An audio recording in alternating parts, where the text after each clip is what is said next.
எனக்கு என்ன வேண்டும், எனக்கு என்ன கொடுக்க வேண்டும் என்பதை அப்பா நீ நன்கு அறிந்து வைத்திருக்கின்றீர். உணர முடியுதா? எனக்கு என்ன வேண்டும், எனக்கு என்ன கொடுக்க வேண்டும் என்பதை அப்பா நீர் நன்கு அறிந்து வைத்திருக்கின்றீர்.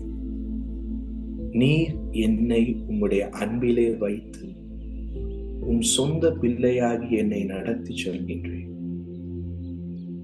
என் அனைத்து சூழ்நிலைகளையும் ஆசீர்வாதமாக மாற்றி வைத்துள்ளீர். ஒத்துக்கொள்ள முடியுமா? உங்க எதிர்காலம் நாளைக்கு ஆசீர்வாதமா இருக்கு. எனது ஏற்ற நேரத்தில் எனக்கான யாவையும் என்னிடமாய் வர பண்ணுங்க. நீங்க பண்ண வேண்டியதை அவருடைய குமாரத்துவத்துல ரிலாக்ஸா பண்ணிட்டு இருக்க. உங்களுக்கு தேவையான ஏற்ற நேரத்தில் உங்களுக்கானதை உங்ககிட்ட கொண்டு வருவேன்.